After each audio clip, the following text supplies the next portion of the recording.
Sud Radio, les clés d'une vie, Jacques Pessis. Les clés d'une vie, celle de mon invité. Pendant un demi-siècle, vous n'avez pas cessé de bondir d'une scène à un plateau de cinéma ou de télévision. Vous aviez renoncé à cette forme de vie, mais un miracle s'est produit. Vous portez le même nom qu'un physicien nucléaire, mais ce n'est pas pour cette raison que vous faites aujourd'hui exploser les audiences. Bonjour Francis Perrin. Bonjour. J'ai pas pu m'empêcher, pardon. Mais c'est très bien.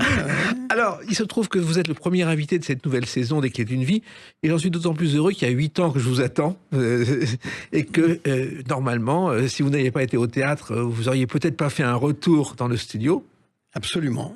Et vous êtes dans le duplex qui reprend le 12 septembre. On va en parler, bien sûr. Au Théâtre de Paris. Au Théâtre de Paris. Et puis, on va évoquer votre carrière. C'est le principe des Clés d'une vie à travers des dates clés. Et la première que j'ai trouvée, c'est le 22 janvier 1972. Écoutez ce générique que vous connaissez forcément.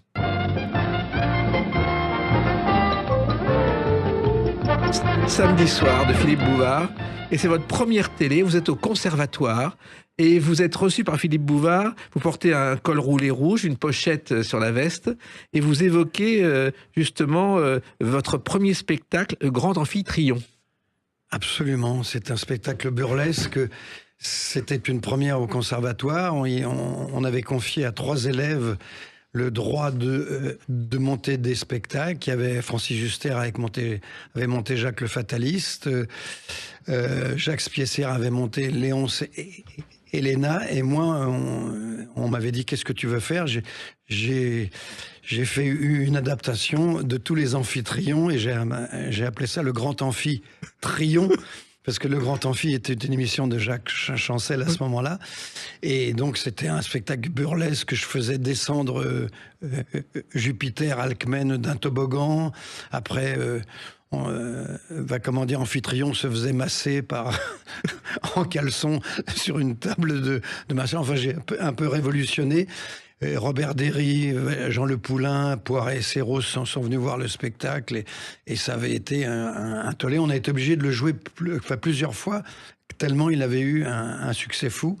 Et c'est là où Philippe Bouvard a demandé que je vienne à Samedi soir, et moi j'étais très impressionné. Voilà, parce qu'en plus vous étiez encore élève en 2e année. Absolument, en 3e année. En 3e, avec des accessites pour l'instant. Oui, j'avais 3 premiers accessites, parce qu'on n'avait pas voulu me donner les seconds prix, parce que sans ça je serais parti en seconde année, mais j'ai fait ma 3e année.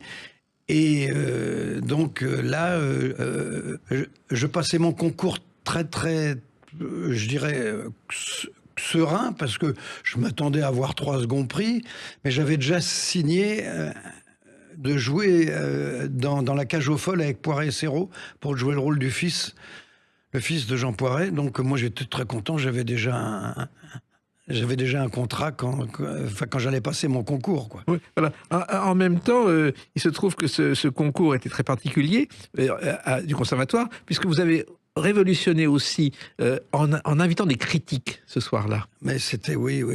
Ce qu'il ne faisait jamais. Non, c'est ça qui était extraordinaire. Jacqueline Cartier, je me souviens, qui écrivait dans France Soir, avait fait un article dithyrambique, et c'est là où on m'a remarqué, entre guillemets, tout le monde est venu me voir.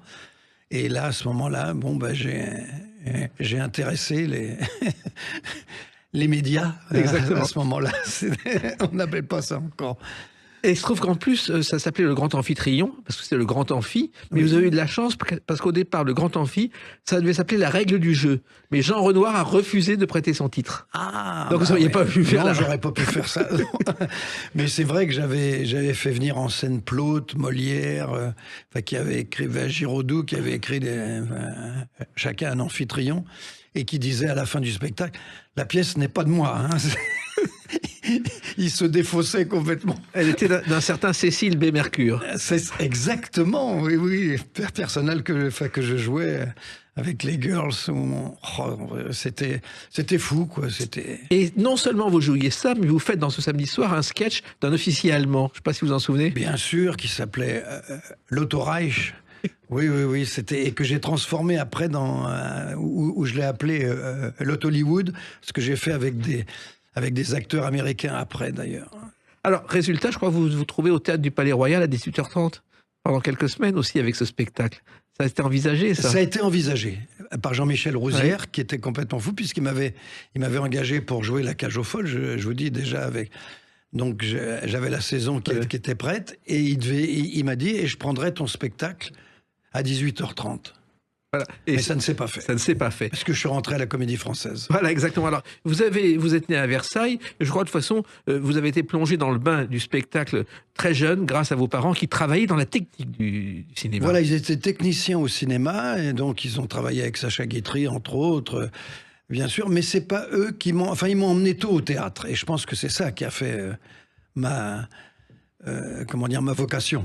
C'est que dès la sortie de l'école, vous êtes allé au conservatoire. Ah bah, Au conservatoire de Versailles. Ah non, absolument pas. J'ai toujours pensé que vous avez été au conservatoire de Versailles. Absolument pas. Quand j'ai passé mon bac, puisque mes parents m'ont dit passe ton bac d'abord, j'ai tout de suite été au cours Jean Périmoni à Paris. D'accord. Donc voilà, c'est là. Et j'étais en même temps régisseur au Théâtre Antoine. Donc j'avais un boulot. Exactement. Dans le théâtre, donc ce qui était formidable. Et après, je me suis présenté au conservatoire, mais après, j'ai travaillé à Versailles, puisque j'étais engagé par Marcel Tassincourt, qui dirigeait le théâtre Montansier. Ouais. Et j'étais engagé comme régisseur-acteur. Et j'ai commencé à jouer des petits rôles. Et là, j'ai travaillé...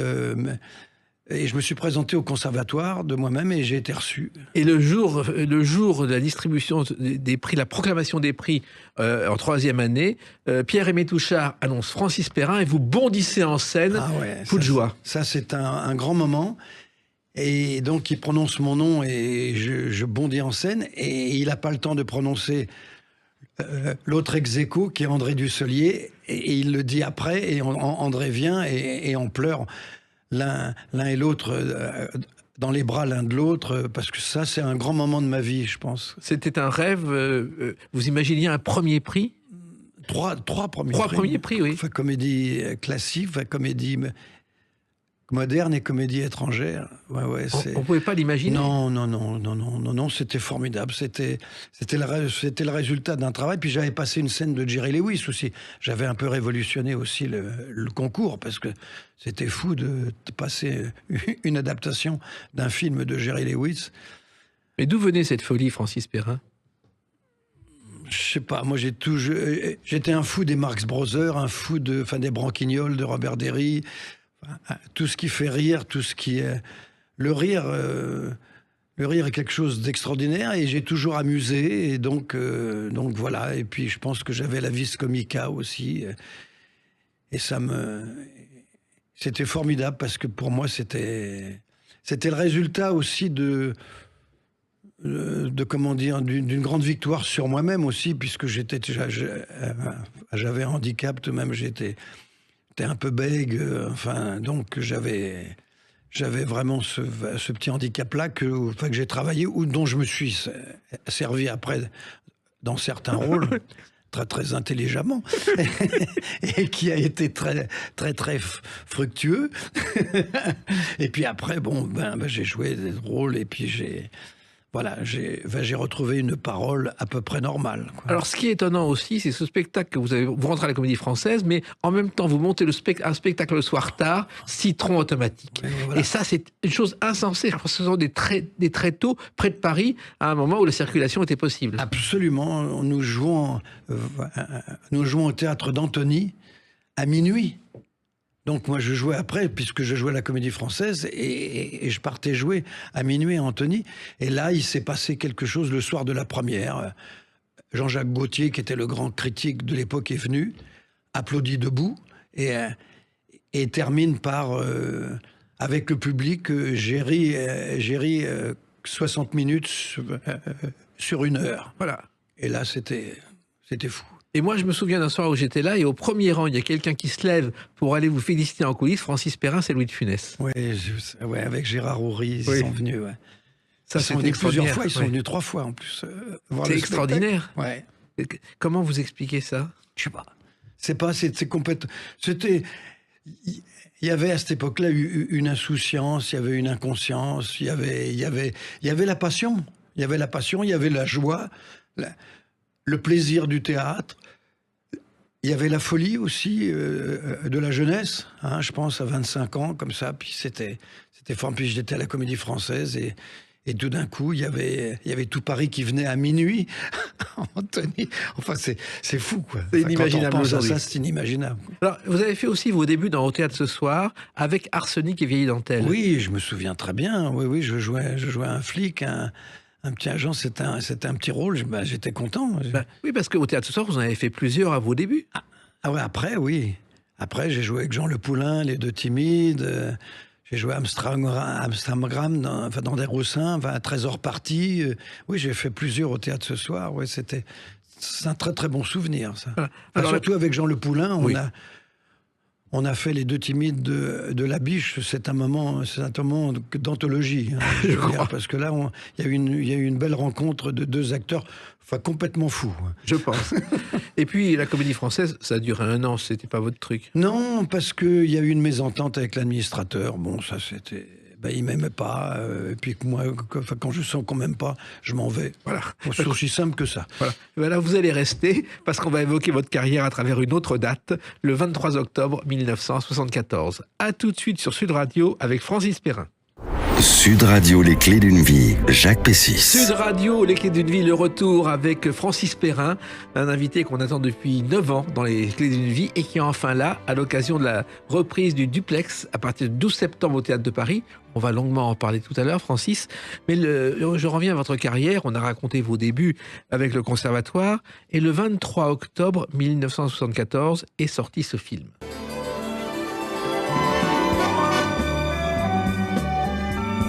La gifle. Ah, la gifle. Bien sûr. La gifle, c'est. Vous avez tourné 3 petits rôles avant, mais là, ça a été le film qui vous a fait débuter. Ah oui, absolument. Et puis il y a une rencontre avec Lino Ventura qui était absolument exceptionnelle, puisqu'on a gardé une amitié, une grande amitié après, jusqu'à sa mort. Et j'y pense toujours, parce qu'une rencontre avec Lino, et puis jouer avec lui, c'était impressionnant. Et puis il y avait Jacques Spiesser, il y avait Isabelle Adjani, il y avait Annie Girardot. Oui. Faut pas oublier. Et puis quand on regarde dans tous les petits rôles, il y a Nathalie Baye, Richard Berry. Tiens, il y a même André Dussolier qui me marque un but aussi, Oui. avec qui jouait juste. Voilà. Mais justement, au Conservatoire, vous aviez joué au football avec André Dussolier. Au conservatoire, on jouait dans les couloirs du conservatoire. Oui, c'était. Mais on travaillait beaucoup aussi. C'est pour ça qu'on pouvait se permettre des moments de détente. Mais qu'est-ce qu'on s'est fait engueuler par le directeur, et on se faisait choper les balles, des petits balles en plastique qu'on avait. On jouait avec Villeray, Balmer, Dussolier, et moi, oui. Mais on travaillait beaucoup. Oui. Hein. Alors, j'en reviens à ce film parce que Lino Ventura vous a accepté tout de suite, alors que c'est quelqu'un de bourru, parce que vous le faisiez rire. Voilà. Je l'ai amusé, et puis on s'est entendu. C'était extraordinaire. Il y avait enfin, quelque chose là qui s'est passé. Mais comme j'ai eu aussi avec Bernard Blier, et comme j'ai eu avec Philippe Noiret aussi, je pense que voilà, je pense que j'étais une sorte de Ludion, de petit bouffon comme ça qui les amusait. Et puis je crois que j'étais admiratif. Je pense que c'est ce qui a fait aussi toute ma carrière. J'ai toujours admiré énormément les autres, et je trouve que ça m'a fait avancer beaucoup, ça. Et Lino était quelqu'un de pas facile, hein, sûrement, mais ouais, il y a eu quelque chose d'extraordinaire. Il y avait cette indulgence qu'il avait, ce sourire quand je faisais des mauvais calembours, où je l'amusais. Oui, je pense que c'est ça. Et puis, il y avait une grande tendresse entre nous. Oui. Et il y avait une scène, je crois, qui a été tournée 7 fois dans La Gifle, Francis Perrin. Oh, les pattes. Les pattes, oui. Les pattes. Ah bah ça, c'est formidable. On arrive un matin et Claude Pinoteau, le réalisateur, nous dit « Bon, on va faire la scène où tu manges les pattes. » Et Lino a fait... C'est moi qui fais les pâtes, hein. Donc, puis il y avait pas. Donc il y avait la cuisine en studio de Boulogne. Là, je me souviens, on était bon comme ça, et il fait les pâtes et comme ça. Et donc c'est ce pâte à lui. Et je mangeais, il dit oh, c'est bon, allez reprends-en et tout. Et j'en fais. On a fait 7 prises 7 prises. Et il a eu ce mot extraordinaire. Après, on a commencé à 9h du matin. On a fini vers midi, quoi, à peu près. Et il me dit... Bon, tu viens manger, maintenant tu vas à la cantine. J'ai fait non, ça va, là. Quoi, elles étaient pas bonnes, mes pâtes? Mais si, mais justement, laisse-moi digérer. Le record, je crois que c'était un match qu'il a fait, un match de pâtes contre Georges Brassens. Et Georges Brassens a gagné au 15e plat. Oui, moi j'aurais pas été jusque-là, voilà. Même si ces pâtes étaient très bonnes. Ouais. Alors, il se trouve que dans ce film, il y a quand même eu un moment difficile. Je crois qu'il y a eu une cascade à risque qui vous a fait très mal, Francis. Ah oui, c'est quand quand mon vélo, j'oublie qu'il est attaché par un cadenas et je démarre et je passe au-dessus du guidon, sauf que la première prise, je suis pas passé assez fort, puis, et je me suis râpé les roubignoles, on peut dire. Ça s'est arrangé depuis. Ça s'est arrangé depuis. Alors ensuite, au cours de votre carrière, vous avez tourné d'innombrables films. Il y a eu les films, notamment, où vous avez joué un premier rôle. Il y a eu Le Roi des cons, qui était le premier grand succès. Ouais. On a fait 6 millions d'entrées. Ouais. Ah, c'était formidable. Là, c'est là où j'ai eu le statut de vedette. Et donc, ce qui m'a permis après qu'un producteur me propose de réaliser mes films, quoi. Donc voilà. Ça, c'était un beau cadeau. Il se trouve que dans ce film, Le Roi des cons de Claude Confortès, il y avait dans les rôles secondaires les journalistes de Charlie Hebdo, parmi lesquels GB, Wolinski, le professeur Choron et sa fille Michel Bernier. Bien sûr, et on s'est rencontrés là avec Michel. C'était formidable. Et le professeur Choron était un personnage incroyable. Extraordinaire. Puis je venais là-bas, je venais à Charlie Hebdo, il y avait Rézère, il y avait Cabu, il y avait tout. C'était extraordinaire. C'était une ambiance formidable de folie, de gens qui pouvaient dire tout ce qu'ils voulaient, quoi. C'était merveilleux. Oui, j'ai fait partie un petit peu de ce clan, si je puis dire. Et ça, c'était un très très beau cadeau de Claude Confortès. Et Michel Bernier, vous l'avez retrouvé, Francis Perrin, dans Tête à claque, le premier film que vous avez réalisé, car vous êtes passé à la réalisation. Bien sûr, parce que j'avais remarqué, Michel Bernier, on avait une toute petite scène dans Le Roi des cons, et je lui avais dit, si je réalise un film un jour, tu auras un rôle, parce que j'avais trouvé formidable. Et c'est vrai, je lui ai donné à chaque fois un rôle dans mes 2 premiers films. Elle a eu un rôle, et ça c'est... Oui, parce que je trouvais qu'elle avait un talent fou. Et j'ai eu raison. Oui. Et il se trouve que je crois que vous avez une particularité quand vous écrivez un film, vous écoutez de la musique classique. Ah oui, absolument. Mais j'écoute toujours de la musique classique, même quand je réalise plus de films et que j'en écris plus. Et oui, ça c'est très important. Oui, c'est une sorte de viatique. C'est quelque chose qui me donne une force. Et ça me motive énormément. Vous auriez pu être chef d'orchestre? Ah, j'aurais adoré, mais je connais pas la musique. Mais j'ai eu la chance dans ma vie, on m'a donné l'opportunité de pouvoir diriger un orchestre, et ça m'est arrivé plusieurs fois, et ça a été le grand cadeau de ma vie. Un autre grand cadeau pour les téléspectateurs, ce sont vos apparitions à la télévision. Alors, la première, il semble que vous ayez joué un tout petit rôle dans Les Rois maudits et qu'il ne soit pas crédité, c'est ce qu'on raconte. Oui. Et non, la véritable histoire, c'est que je devais jouer dans Les Rois maudits et que ça ne s'est pas fait. Que Claude Barma voulait absolument que je joue et ça ne s'est pas fait. Voilà. Donc, mais tout le monde croit que je suis dans Les Rois maudits et je fais oui, bien sûr. Alors, il y a plusieurs apparitions à la télévision. Dans chaque série, que ce soit Alice Nevers, Sœur-Thérèse.com, Maggie ou Scène de ménage, vous apparaissez toujours à un moment ou à un autre. Bah oui, c'est pas, on me propose, moi j'aime bien faire le guest, comme ça, aller jouer avec ceux que j'admire, bien sûr, parce que ça me plaît bien. Et donc j'étais content de participer. Puis j'ai eu la chance aussi, en 1980, d'avoir une série qui s'appelait Le Mythomane, oui. Qu'Alphonse Boudard avait écrit et qui a été réalisé par Michel Huynh, et ça c'était formidable. Et quelque chose d'encore plus formidable, c'est ceci. Comment appelez-vous le fait de succomber à une crise cardiaque pendant un requiem? C'est une coïncidence, bien sûr. Mongeville, qui est quand même un immense succès sur France 3 pendant 8 ans. 8 ans. C'est arrivé par hasard, parce qu'un juge d'instruction, c'était pas évident pour vous, Francis Perrin. Ben non, c'était Jacques Santamaria qui m'avait engagé pour jouer dans un conte de Maupassant qui s'appelait Le Vieux. Et puis, on a eu une très très belle rencontre, comme j'en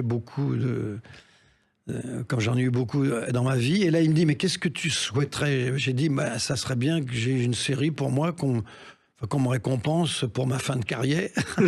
C'est ce que j'ai dit. Et puis, jouer un rôle comme ça, qui me ressemble un peu, mais qui soit un peu plus sérieux, un peu plus... Il m'a dit, je t'écrirai un rôle. J'ai dit, bon, oui. Il dit, ça, c'est très gentil. Et puis, moins d'un an plus tard, il m'a apporté le premier épisode qui s'appelle La Nuit des Loups. On l'a tourné et ça a été Mongeville. Et donc, le rôle était écrit pour moi par monsieur Jacques Santamaria. Et ça a été encore un cadeau. Qu'est-ce que j'ai été gâté dans ma vie. Et vous êtes gâté aussi parce que la série s'est arrêtée pour des raisons qu'on ne connaîtra jamais. Mais en revanche, elle a repris sur C8, enfin les rediffusions. C'est un carton. Vous battez France 3. Oui. Mais encore au mois de juin, on a fait encore avec près d'1 million d'entrées, alors que c'est la énième rediffusion. Voilà, ça c'est incompréhensible. Ça prouve que cette série plaît à un certain public, public, et qu'il en draine d'autres en plus. Voilà. Et c'est ça qui est formidable. Il faut la reprendre un jour. Je suis sûr qu'une chaîne va vous... Ce serait la moindre des choses. J'ai un peu perdu espoir pour ça, mais bon. Comme disait Pierre Dac, tant que l'espoir demeure au niveau de l'espérance, il n'y a pas lieu de désespérer. Bravo. On va se retrouver dans quelques instants avec une autre date, le 24 janvier 1994. À tout de suite sur Sud Radio avec Francis Perrin. Sud Radio, les clés d'une vie, Jacques Pessis. Sud Radio, les clés d'une vie, mon invité Francis Perrin.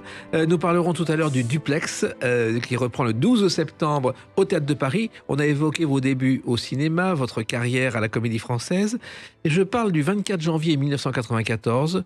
Ce soir-là, c'est la première à Versailles de La prochaine fois, je vous le chanterai. Oh oui. Et une création de Francis Perrin, mise en scène par Francis Perrin, dans un théâtre dont Francis Perrin est le directeur. Ah oui. Alors là, c'était très gonflé, parce que c'est une pièce que j'avais vue au Théâtre Antoine en 1967, enfin quand j'étais régisseur au Théâtre Antoine, et qui était jouée par Delphine Seyrig, Jean Rochefort, Jean-Pierre Mariel, Claude Pieplu et Henri Garcin. Et cette pièce m'avait marqué. C'est une pièce de James Saunders, qui est un peu la destruction du théâtre, quoi. Donc c'est très intéressant avec la mort d'un ermite, enfin qu'un metteur en scène n'arrive pas à faire. Et j'ai dit, il faut que je remonte cette pièce. Et cette pièce était que nous avons joué une 50aine de fois, à Versailles et en tournée, avait cette particularité, c'est qu'il y avait des gens qui quittaient la salle furieux, mais par centaines. Et pourquoi? Eh bien, parce qu'ils ne comprenaient rien. Au bout de 20 minutes, il y avait au moins 300 personnes qui partaient tous les soirs, et des soirs où il y avait des triomphes. Et ça, on ne savait pas. Alors, j'avais appelé l'auteur qui vivait à ce moment-là en Angleterre, et je lui avais dit, vous vous rendez compte? Il me dit, c'est ça, c'est ce que je voulais. Ben oui, mais j'ai dit, c'est pas vous qui êtes en scène, parce que quand on voit partir des gens au bout de 20 minutes de spectacle et qu'il y a encore 1h15 derrière, excusez-moi, mais non, c'est formidable. Et puis il y avait des soirs de triomphe. On avait un triomphe, donc on ne savait pas quand on entrait en scène. Donc on a eu, sur 55 présentations qu'on a faites, on a eu, 40 représentations extraordinaires, et on a eu une quinzaine de représentations qui étaient terribles, quoi. Parce que les gens partaient, et il en restait moins de la moitié de la salle, quoi. Je me souviens d'un chansonnier comme ça qui arrive en scène et il y a un seul spectateur dans la salle. Il se retourne et il dit ça doit être un horrible malentendu et il quitte la scène. Oui, je pense que c'est ça. Tout d'un coup, les gens partaient, ne comprenaient rien. Ils disaient mais qu'est-ce que c'est que ça? Et ils partaient. Je me souviens que Jacques Rouvérolis, qui avait fait les éclairages, disait c'est un des plus beaux spectacles que j'ai fait de ma vie. parce que c'était formidable. C'était un plateau nu. Il y avait juste un petit praticable avec un matelas. Et puis il y avait 5 acteurs, une actrice et quatre acteurs qui se démenaient pour détruire une pièce qui n'existait pas. Mais c'était très drôle quand c'était au second degré. Oui. C'était l'humour anglais extraordinaire. Et quelquefois, ça ne passait pas. Alors, il se trouve qu'à l'époque, vous êtes depuis 2 ans directeur du théâtre de Montansier à Versailles, une nouvelle fonction. Et je crois que c'est Marcel Tassancourt qui a choisi presque de vous offrir sa succession après, je crois que c'est là depuis 30 ans. C'est ça, depuis 30 ans. Et puis le maire de Versailles, André Damien, qui croyait beaucoup en moi. Et dont j'ai eu la chance de pouvoir diriger ce théâtre pendant près de 10 ans. Et c'est un grand moment de ma vie. Ça m'a fait prendre aussi une autre orientation de carrière, mais qui me plaisait bien aussi, parce que ça me permettait d'être dans mes choix, dans mon éclectisme, dans ma diversité et dans ma liberté aussi et mon indépendance. Et ça, c'est formidable. Oui, c'est un nouveau métier, ça n'a rien à voir avec la comédie. Rien à voir. Et là, et j'ai appris, parce que là, j'étais directeur, metteur en scène, acteur, donc, et j'ai appris à diriger aussi, parce que j'ai appris l'administration, parce que ça, c'était... Et j'accueillais donc près de 100 spectacles par an. Il fallait les voir aussi. Bah oui, puis faire des créations aussi par an, et puis faire venir des metteurs en scène. J'ai fait venir Robert Hossein, j'ai fait venir Alain Sachs, Jean-Pierre Darras, qui ont fait des mises en scène, tout ça. Non, c'était formidable. Jean-Pierre Darras qui a fait, je crois, son dernier spectacle à Montansier. Oui. Exactement. Oui. Vous le connaissiez bien. Oh, très bien, très bien. Et il se trouve que pour arriver à tout ça, ça a été un parcours. Et surtout, Marcel Tassancourt vous a repéré. Parce que moi, je me souviens de cette dame très dure dans son théâtre, qui avait quand même été le professeur de Catherine Fraude, Fanny Contenson, de Muriel Mayette, et qui vraiment dirigeait son théâtre de main de maître. Ah oui, c'était une dame de fer. Et c'est vrai que c'était formidable. Elle était formidable. Moi, j'ai débuté donc après le théâtre Antoine où j'étais le régisseur. Je suis allé au théâtre Montansier de Versailles et elle m'avait donné le droit de rester dormir dans le théâtre. Donc vous vous rendez compte, pour un jeune homme de 20 et quelques années, quoi, c'était extraordinaire de pouvoir dormir dans le théâtre. Et je me souviens d'être monté sur scène une nuit avec la servante qui éclairait la salle, et d'avoir dit, un jour, je dirigerai ce théâtre. Et c'est arrivé. Et c'est arrivé. Et vous avez dirigé ensuite, pendant quelques années, un autre festival, c'est le Festival d'Anjou. Voilà, Jean-Claude Brialy m'a fait confiance. Et pendant 3 ans, j'ai eu la chance aussi de diriger le Festival d'Anjou. Et voilà. Et puis après, je me suis dit, arrêtons les responsabilités, parce que voilà, j'avais envie un petit peu de m'occuper de moi. Et puis voilà, mais je regrette pas. C'est une très belle expérience et que je crois que j'ai réussi. Oui, et le Festival d'Anjou, il faut le savoir, s'appelait le Festival d'Angers. C'est un des premiers festivals de France. Absolument. Et son premier metteur en scène célèbre en 54 et en 57, c'était un certain Albert Camus. Oui, absolument. Et qui avait monté Caligula, je crois. Exactement, il avait aussi monté La dévotion à la croix de Calderon. Très bien. Voilà. Alors, il y a aussi Molière, car votre attachement à Molière, c'est viscéral, oui, c'est complètement. Là, c'est un... Oui, c'est un homme que je comprends. Que je comprends et que je comprends depuis l'école. Donc pas seulement l'auteur. J'ai vu tout de suite l'homme, le comédien, le chef de troupe. J'ai écrit un livre d'ailleurs qui s'appelait Molière, chef de troupe. Oui. Mais oui, parce que il m'a et puis j'en ai fait un spectacle qui s'appelait Molière malgré moi. Justement, ce spectacle a duré 4 ans. Ben oui, bien sûr, et on me demande même de le reprendre encore, mais Mais c'est un spectacle où il y avait tous les personnages de Molière. Oui, c'est ça. Il y avait toute la vie à partir du moment où il arrive à Paris et jouait devant le roi jusqu'à sa mort. Et ouais, c'est un spectacle que j'aimais beaucoup. J'ai joué 350 fois, je crois. Oui, mais ce qui est étonnant, c'est qu'il faut connaître Molière à fond pour écrire un tel spectacle. Il faut l'aimer. Je crois qu'il faut l'aimer. Bon, bien sûr, le connaître, mais Mais il y a plein de zones d'ombre, hein, il y a plein de choses comme ça. Simplement, il y a une chose qui est faite, c'est que c'est lui qui a écrit ces pièces. Oui. C'est clair, net et précis, c'était un comédien. Enfin, quand on joue Molière, on sait que c'est un comédien qui a écrit.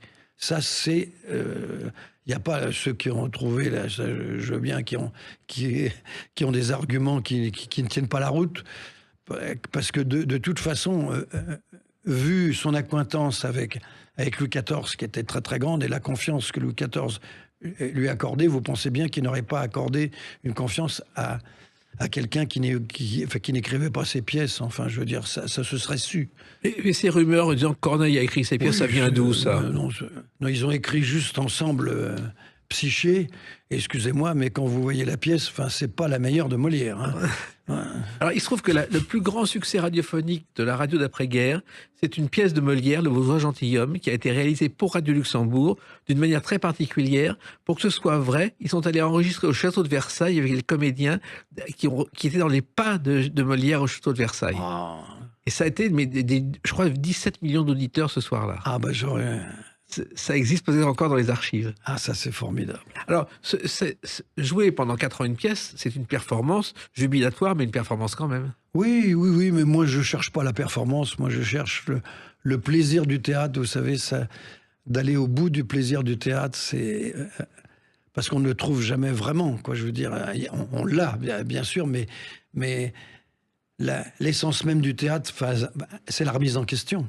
C'est de se remettre en question, que tous les soirs, en faire mieux, faire tiens, on a raté ça, on va être mieux le lendemain, on rate encore ça, tiens, voilà. Enfin, comme disait Jouvet, au théâtre, on joue, au cinéma, on a joué. Exactement. Voilà. Et il se trouve que dans la salle, et je m'en souviens, il y avait toutes les générations de ce Molière. C'est ça. C'est ça qui est formidable. C'est ça qui est formidable. Les grands-mères emmenaient leurs enfants, les enfants emmenaient les petits-enfants. Voilà. Donc oui, il y avait tout. Et ça passionnait. Il y a beaucoup de gens qui m'ont dit, mais ça devrait être dans les écoles. Et bien sûr. Parce qu'on devrait enseigner Molière comme ça. Et il y a quelqu'un d'autre aussi, d'ailleurs, qui a défendu Molière, mais à sa façon. Jean-Baptiste, Poquelin. Chantal Goya, vous savez que ce Molière, grâce à Chantal Goya, il y a des enfants dans les écoles qui ont eu des bonnes notes parce qu'ils connaissaient Molière à travers Chantal Goya. Bah, c'est formidable. C'est extraordinaire. J'applaudis debout. Il fallait le faire, bravo. Alors j'ai fait mes comptes, vous avez joué au théâtre 6500 fois. Ah non, alors là Ouais. Là je peux vous dire 9860 représentations. Eh bien, tout augmente. Voilà. Mais comment vous avez fait vos comptes? Bah parce que j'ai fait le compte de toutes les pièces que j'ai jouées. Il y en a beaucoup que j'ai jouées. Il y en a une que j'ai jouée 850 fois, d'autres 550, plein 300 et quelques. Donc on arrive là avec le duplex à 9860 et je tiens à vous annoncer que comme on continue le duplex, je vais atteindre les 10 000 représentations grâce au duplex. Voilà. Et continuer ensuite peut-être, non? On verra. Il y aura des projets. En tout cas, il y a aussi une chose, moi je me souviens d'un seul en scène qui avait marqué votre carrière, c'est Mon Panthéon est décousu. Ça a été votre premier seul en scène, à tel point que tout le monde... c'était mon troisième. Mais en même temps, c'est le premier qui avait un immense succès et on s'est dit, mais c'est ça sa carrière. Les premiers ont été un grand succès, c'était Je suis bien, c'était Ça ira comme ça, à la Comédie Champs-Élysées, et puis après Mon Panthéon est décousu au Théâtre du Gymnase, qui a été celui que j'ai le plus joué. J'ai joué 400 fois les deux premiers, ça fait 800. Et là j'ai joué celui-là, j'étais à 1400, donc j'ai joué 600 fois. Voilà. Mais après, moi, c'est pas que je me suis ennuyé, mais je me suis retrouvé un soir seul en scène et j'ai dit, mais qu'est-ce que tu fais tout seul? Et j'ai dit, il faut que je retrouve des partenaires. C'est pour ça que vous avez commencé à jouer assez bien Woody Allen que Jules Romain, que Feydeau. Voilà. Parce que vous avez absolument joué dans tous les genres. Bah oui, avec des très beaux rôles, même dramatiques. Dans Volpone, signé Dumas et tout. Oui, j'ai joué des... J'ai vraiment eu...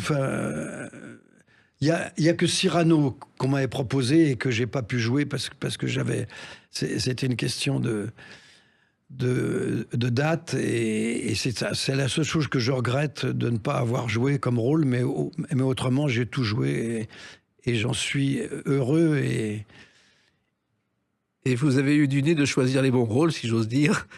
Et on va évoquer justement votre retour au théâtre à travers la date du 12 septembre 2024. À tout de suite sur Sud Radio avec Francis Perrin. Sud Radio, les clés d'une vie, Jacques Pessis. Sud Radio, les clés d'une vie, mon invité Francis Perrin. Donc, on a évoqué votre parcours. Et puis, le 12 septembre 2024, dans quelques jours, c'est le Duplex saison 2 au Théâtre de Paris. Et ça vous fait rire parce que vous n'auriez jamais imaginé ça. Parce qu'au départ, vous avez essayé, il y a quelques années, de ne plus jouer au théâtre. J'avais décidé, après le Molière malgré moi, donc qui était un gros succès, j'ai dit, de toute façon, je suis parti habiter donc, dans le Vaucluse. Et je me suis dit, je tournerai et je ne jouerai plus à Paris au théâtre. Oui. Ah, Voilà. Et puis, on vous propose une pièce, mais pour quelques jours. c'est ça, on me propose une captation à la télévision d'une pièce, le Duplex, qui au départ, on dit à Pascal Légitimus, il y a Corinne Touzet, il y a Claire Nadeau. Oui. Donc pour l'enregistrement, j'ai dit, ça me plaît, la pièce de Didier Caron, très très bien, elle me plaît. J'ai dit, bon voilà, puis je vais faire ça avec les répétitions, et puis on fera 3 jours de captation, c'est bien. C'était la Cité universitaire, C'est ça. qui est un théâtre où a c'est ça. débuté Jérôme Savary, on ne le sait pas assez. Ah oui. Et son premier Magic Circus, c'était là. Voilà. Donc, je trouve que ça porte bonheur.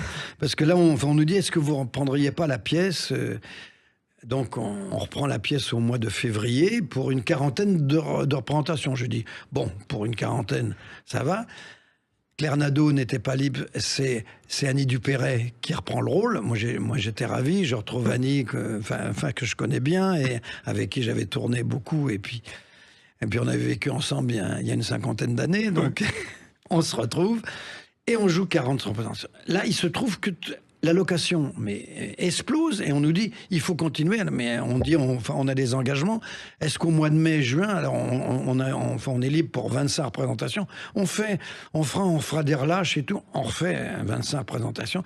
Et pendant qu'on reprend, on nous dit vous ne reprendriez pas à la rentrée le 12 septembre jusqu'au 5 janvier Oui, parce que Annie Dupéret a une très belle phrase, elle dit ce spectacle a eu le doigt de la chance, il faut être poli avec la chance. Et elle a raison. Il faut, quand on a un succès, on va au bout. Et là, on ira au bout. Et pour vous dire, en plus, on va partir en tournée en septembre 2025. Donc, c'est formidable. Moi qui ne voulais plus jouer, voilà. Ça me fait mentir, mais c'est bien. C'était un beau mensonge. Mais il paraît que les comédiens vous charrient tous les soirs. Tous les soirs, tous les comédiens me font, dis donc, toi qui ne voulais plus jouer à Paris, t'as gagné. Oui, j'ai gagné. Alors, résumé des épisodes précédents, il faut savoir que Richard Caillat, le directeur du théâtre de Paris, vient vous voir au théâtre. C'est lui qui repère la pièce et qui dit on ferait quelque chose. Et vous, au départ, vous voulez aller à la Michaudière et pas au théâtre de Paris. Oui, parce que moi je lui ai dit, je suis au théâtre de Paris, il faut aller. Mais les camarades m'ont dit, oh non, c'est trop grand la Michaudière. Mais j'ai dit, mais de toute façon, si on fait un succès, que ce soit au théâtre de Paris ou si on fait un bide, ça changera pas les choses. Et puis le décor ne rentrait pas à la Michaudière. Ça, très bien, on va au théâtre de Paris. Et on a eu raison, parce qu'on remplit le théâtre de Paris, qui fait plus de 1000 places. Mais voilà. Et ce que Richard Caillat ne vous a pas dit au départ, c'est qu'avant même que vous arriviez, il y avait 10 000 places louées d'avance. C'est ça, on l'a su après. Parce qu'à une époque où le théâtre ne marche pas, c'est extraordinaire. C'est un cadeau, mais en même temps, quand on sent les gens qui tous les soirs nous font un triomphe et nous disent merci et sont heureux, ils sortent de là parce qu'ils ont ri, parce que c'était Voilà, la pièce, c'est un moment de détente, c'est très bien construit, c'est très moderne, puis ces 2 couples qui essaient de se prendre l'appartement l'un de l'autre, bon, c'est très amusant, et puis on s'entend merveilleusement, il y a une complicité entre les 4, et ça, je pense que c'est ça qui fait le gros succès de la pièce, c'est que les 4 sont très très populaires, les 4 comédiens, chacun dans leur genre, et ça plaît au public, et ils sentent qu'entre nous, on s'amuse, on est bien, et on fait plaisir. Alors, il se trouve aussi que lorsqu'elle est passée à la télévision avant les vacances, un soir difficile pour France 2, vous avez fait plus de 2 millions de Mais spectateurs. oui, non, mais c'est... Voilà. On se dit, bon, ben voilà, oui, je crois que le doigt de la chance s'est posé sur cette pièce. Et ça a relancé les représentations, puisque moi, je me suis interdit au public qui a été diffusé à la télévision un soir. Les directeurs de théâtre se sont plaints en disant ça va être vide le lendemain, et c'était plein le lendemain et pendant des mois. Mais oui, bien sûr, et vous savez, les gens qui nous disent, les 4 comédiens qui sont en scène, on les a vus à la télévision, mais les voir en vrai comme ça c'est formidable. Je crois que c'est ça aussi. Il y a même une personne qui est venue me voir et qui m'a dit « Ah, je vous ai vu dans Mongeville, je vous adore dans Mongeville. Je ne savais pas que vous jouiez au théâtre. C'est génial, c'est génial. » C'est extraordinaire, ça. 9860 représentations. On me dit « Ah, mais c'est bien, je ne savais pas que vous jouiez au théâtre. » C'est extraordinaire. C'est merveilleux. C'est extraordinaire. C'est merveilleux. Alors, il se trouve aussi que cette pièce, bon, il y a un couple de Thénardier, et vous êtes dans un appartement que vous refusez de partir, c'est ça? Voilà, on est d'anciens profs là, qui sont à la retraite et qui vivent dans cet appartement. Et puis l'autre couple qui est joué par Pascal Légitimus et Corinne Touzet et essaie de nous fiche dehors, de nous faire divorcer. Ben oui, mais ça va peut-être pas marcher comme ils l'entendent. Surtout que la pièce a évolué depuis le jour où on l'a vue à la télévision. Oh, bien sûr. Didier Caron a fait 18 versions. Ah bon? Oui, on en est à la version 18. Donc c'est vous dire si on a travaillé. Et quand on a tourné, on en était à la version 11 ou 12. Donc on a fait encore... Chacun en rajoute un petit peu aussi certains soirs. Oui, on fait pas... Non, mais c'est Didier aussi qui trouve des choses, parce que c'est un auteur très, très, très, très prolifique et il sait comment faire. C'est un bon faiseur. Et c'est pas si courant aujourd'hui, les comédies. C'est une comédie dans la grande tradition. Mais voilà, c'est une comédie de boulevard. Les gens sortent heureux. Voilà, c'est pas... Voilà. C'est... Le principal, je pense que c'est ça, c'est de voir le public. Après, toutes les explications n'ont aucune importance, parce que je pense que oui, il y a de quoi être envieux et nous jalouser, parce que c'est vrai, mais bon, mais voilà, je trouve qu'on le mérite. Oui, et en plus, il y a dans la salle toutes les générations de spectateurs. Absolument. Des jeunes comme des anciens, voilà. Ce qui n'était pas évident. Bah non, parce qu'ils voient comme ça des comédiens. C'est des gens qu'ils ont beaucoup vu à la télévision aussi. Et je crois que c'est vraiment le spectacle vivant. Enfin, vraiment de voir les acteurs comme ça. Et puis s'amuser en scène. Je veux dire, on est heureux d'être en scène. Et ils sont même. Et là, voilà, ça coule, on est là, on vous sent heureux, donc nous aussi. Bah voilà. Il paraît même qu'un soir, un soir, Francis Perrin, vous avez essuyé quelques larmes d'émotion, parce que c'est ce qu'on m'a dit. Ah bah les applaudissements. Moi, c'est pour ça que j'ai fait ce métier. Moi, je me souviens, quand mes parents m'ont emmené au TNP, j'avais 5 ans, j'avais vu Lorenzaccio. C'est pour un môme de 5 ans, c'est pas avec Gérard Philippe. Hein, et je me souviens de la fin, je me souviens des applaudissements. Les applaudissements. Et j'avais dit, ça me plaît, ça, je veux entendre ça. Et là, je l'entends, moi, tous les soirs. Et même après 9860 représentations, je suis ému parce que j'ai dit, mais putain, mais prends, et je prends. Et l'émotion monte. Et il paraît aussi... ça me fait... Il paraît aussi, me fait pleurer. Ben, je comprends. Et il paraît aussi, Francis Perrin, que c'est presque un médicament, le théâtre. On peut rentrer en scène malade et on ressort en pleine forme. Ah ben, bien sûr. Moi, c'est l'endroit où je me sens le mieux dans ma vie, hein, où je respire le mieux. Pourtant, c'est un endroit clos, mais voilà. C'est là où je respire le mieux, c'est là où... Oui, je me sens un autre, et en même temps moi-même. Il se trouve aussi que, bon, ce sont des très beaux souvenirs en perspective au Théâtre de Paris avant la tournée, mais il y a un autre soir qui a marqué votre vie, et je crois que c'est un des moments les plus forts de votre carrière, c'est à Gradignan en 2019, lorsque vous avez joué avec Louis, votre fils. Oh, ça c'est merveilleux, quand on a joué avec Louis, c'était la première fois qu'on faisait 55 minutes sur Molière, donc comme ça on se partageait. J'avais écrit un petit peu un petit résumé sur Molière et tout, et j'ai partagé ça avec Louis, qui a le sens de ça, le sens de la scène, et qui est heureux aussi, et qui aime entendre les applaudissements aussi, et ça lui fait aussi quelque chose. Donc je pense qu'il a ça aussi. Oui, là, il veut faire ce métier aussi. Et donc j'ai joué avec lui l'école des femmes, là après, où il a joué tout de même un rôle, où il avait être à 350 vers, qui était le second rôle de la pièce, et ça a été merveilleux. On a joué 102 représentations, et il a été toute la présentation d'une énergie extraordinaire et exactement d'une régularité absolument extraordinaire.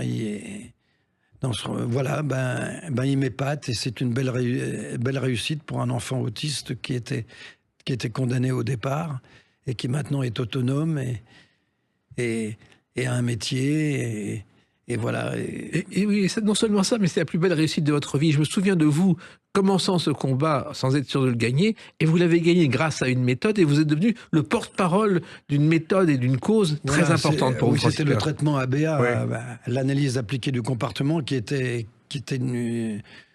un traitement qui vient des USA et qui est un traitement de stimulation, et que Gersande, que mon épouse avait découvert, et qu'on a réussi à faire implanter en France, et qui a réussi sur Louis et sur d'autres enfants d'ailleurs, qui ont fait des progrès. C'est-à-dire que tout ce qui est acquis, quoi. Il n'y a pas de, ça ne revient pas en arrière. Et c'est de la stimulation en permanence, apprendre, et c'est ce que Louis aime. C'est aussi apprendre. Et d'ailleurs, il dit maintenant, je suis autiste, mais j'ai fait beaucoup de progrès parce qu'avant, j'étais autiste sévère, maintenant, je vais beaucoup mieux. Mais ce qui est extraordinaire, c'est que vous avez mené ce combat, et vous n'avez pas hésité à devenir le porte-parole, à utiliser qui vous êtes pour gagner ce combat, Francis. Je pense que c'était important pour les autres, pour dire qu'il y avait de l'espoir. Ça, c'était le plus important. Nous, on savait avec Gersande que nous, on ferait tout pour que Louis s'en sorte, mais c'était important d'apporter aux autres peut-être un espoir qui n'est pas vain, et qu'il fallait faire. Et je crois qu'on a eu raison maintenant. On a pris un peu de recul avec ça, parce que Louis a 22 ans maintenant, et puis il faut laisser la... Mais il y a encore beaucoup de boulot à faire sur le traitement pour les autistes. Oui, et Gersande a eu beaucoup d'autres activités. Elle était comédienne au départ. Bien sûr. Mais en même temps, je crois qu'elle était maîtresse d'école quand vous tourniez Magellan. Mongeville. Mongeville, oui. Donc elle a fait les cours pour les 3 enfants, pour Louis, bien sûr, pour Clarisse et Baptiste. Et c'était le CNED, donc elle prenait les cours de CNED. Elle faisait la maîtresse d'école pendant 9 ans, elle a fait ça. C'est assez extraordinaire, mais c'est une femme exceptionnelle, hein, je veux dire. Mais maintenant, elle a repris un petit peu son métier de comédienne, mais surtout d'écriture. Elle a écrit un film, là, donc elle prépare là, sur la famille, qui s'appelle L'avant d'après, et qui est sur Louis, bien sûr, mais sur toute la famille aussi, et sur nos rapports aussi. Et c'est assez formidable. Donc je pense que ça va se faire. Elle va être réalisatrice bientôt. Et puis la relève est assurée. Je crois que Jeanne Perrin a joué avec Amanda Lear, et que Clarisse suit des cours de théâtre. Voilà. Et Louis donc va faire la passe des castings et faire oui. Donc il y a 3 sur 6 enfants, j'en ai 3, 2 filles et un garçon, donc qui vont, je pense, prendre la relève. Oui, le plus tard possible, puisque vous êtes toujours là et que vous êtes reparti pour un long moment avec le duplex, donc au Théâtre de Paris, au moins jusqu'au 5 janvier, avec une tournée ensuite, et peut-être d'autres projets. Sûrement. Alors on vous retrouvera dans les clés d'une vie. Merci Francis Perrin, continuez le plus longtemps possible et ne changez rien. Merci Jacques. Les clés d'une vie, c'est terminé pour aujourd'hui. On se retrouve bientôt. Restez fidèles à l'écoute de Sud Radio.